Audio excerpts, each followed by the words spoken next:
ఒక్కసారి పోలీసుల గురించి మాట్లాడినప్పుడు గడిచిన సంవత్సరన్నర కాలంలో మన ధర్మపురి నియోజకవర్గంలో ఏ ఒక్క టీఆర్ఎస్ పార్టీ కార్యకర్తపై కేసులు పెట్టడం జరిగింది. 2013 నుంచి 2024 వరకు మా కాంగ్రెస్ పార్టీ కార్యకర్తలపైన ఎంతమంది మీద కేసులు పెట్టడం జరిగిందనేది ఒక్కసారి టీఆర్ఎస్ పార్టీకి సంబంధించిన నాయకులు ఒకసారి కనుక్కోవాలి, తెలుసుకోవాలి. ఒక్కసారి అవన్నీ అన్ని పోలీస్ స్టేషన్లలో రికార్డ్స్ ఉంటాయి.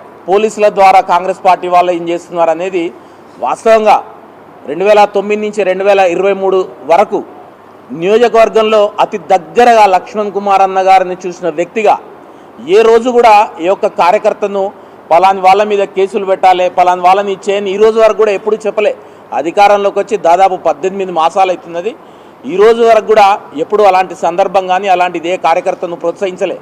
వాళ్ళను వాడుకున్నంతగా ఇట్లా జీబు కూడా అడ్డం పోకుండా మొత్తం 20 మంది నిల్చొని కారు కూడా అడ్డం పోకుండా నిల్చుండబెట్టింది వాళ్ళు.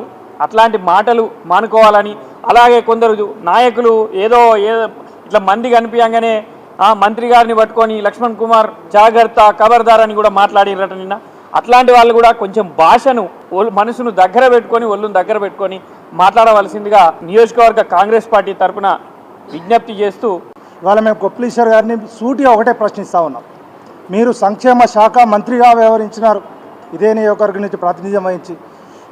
ఈ నియోజకవర్గంలో మీరు దళిత బంధు అని చెప్పి మా పార్టీ కార్యకర్తలకు ఇస్తామని చెప్పి స్టేజ్ల మీద మాట్లాడి ఈ నియోజకవర్గంలో ఎంతమంది దళిత కుటుంబాలను మీరు ఆదుకున్నారో స్ట్రేట్గా ఒక శ్వేతపత్రం విడుదలయ్యాలి.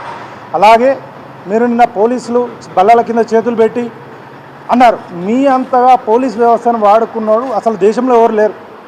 ఒక చిన్న ధర్నా చేయాలంటే, చిన్న రాస్తారోక చేయాలంటే ప్రివెంటివ్ అరెస్టులు చేసి కాంగ్రెస్ పార్టీ నాయకులను భయభ్రాంతులకు గురి చేసిన రోజులు. ఒక నిజాం పాలన ఎట్లా సాగిందో మీ 10 సంవత్సరాల పాలన అట్లా సాగింది.